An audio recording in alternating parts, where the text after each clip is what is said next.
juga jadi sorotan, Saudara. Pemerintah melalui Kementerian Komunikasi dan Informatika memblokir sejumlah situs, diantaranya PayPal, Steam, dan Yahoo.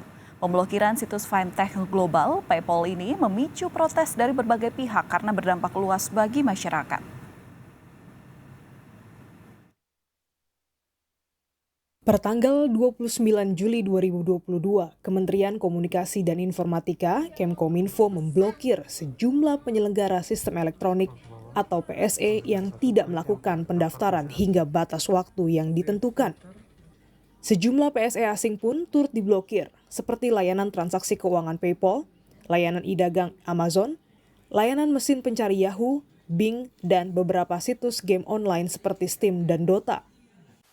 Kebijakan pendaftaran PSE ini berlandaskan Peraturan Menteri Komunikasi dan Informatika Nomor 5 Tahun 2020 tentang penyelenggara sistem elektronik lingkup privat. Sontak, kebijakan pemblokiran situs PayPal pun menuai kritik masyarakat yang dianggap menyusahkan para pekerja kreatif yang menggunakan PayPal sebagai sarana pembayaran dari pengguna jasa mereka. Namun, pemerintah membuka blokir PayPal pada 31 Juli. PayPal bisa kembali diakses selama 5 hari kerja.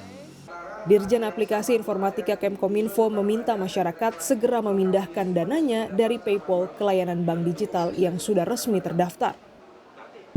Kami sudah membuka sementara per jam 8 pagi tadi, kami sudah membuka, proses pembukaannya sudah dilakukan, mungkin sekarang pun sudah bisa diakses kembali.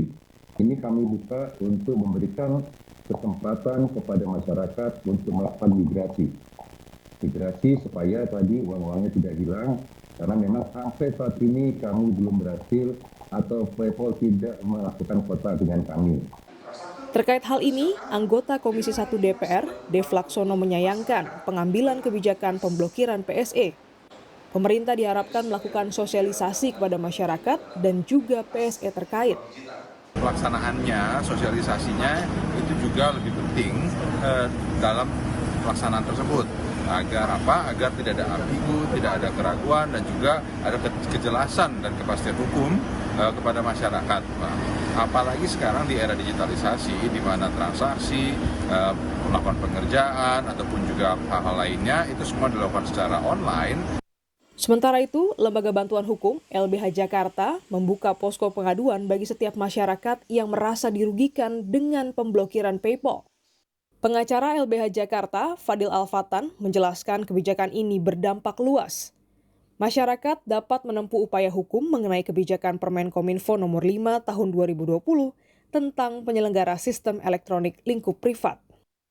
Terkait dengan pembatasan hak dan atau pelanggaran HAM yang dilakukan oleh Kominfo melalui Permenkominfo Nomor 5 Tahun 2020, setidaknya terdapat dua hal yang dapat dilakukan oleh masyarakat yang mengalami kerugian baik secara langsung maupun tidak langsung. Uji material atau judicial review yang dilakukan di Mahkamah Agung diperiksa dan diadili oleh Mahkamah Agung. Pemeriksaan tersebut akan menguji sejauh mana Permenkominfo itu bertentangan atau tidak dengan Undang-Undang ITE. Yang bisa dilakukan adalah gugatan perbuatan melawan hukum oleh pemerintah atau penguasa melalui Pengadilan Tata Usaha Negara. Atau beberapa platform tersebut kan memang punya dampak secara ekonomi Ini bagian dari pemberdayaan ekonomi kreatif. Misalnya Dota atau Counter-Strike itu bukan hanya sekedar sarana untuk mencari kegembiraan semata tapi bahkan sudah jadi cabang olahraga dan ada kompetisinya.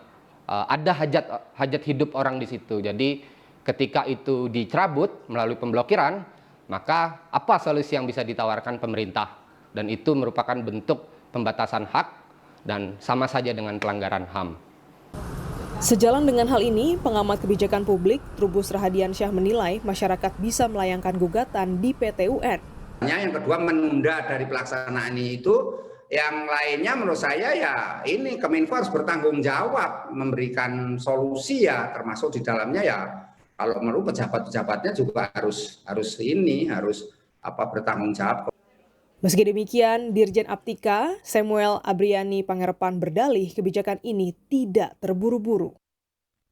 Sebaik-baiknya regulasi, sosialisasi, dan konsistensi diperlukan agar tidak menimbulkan kebingungan dan kerugian di masyarakat. Glenis Oktania, Kompas TV, Jakarta.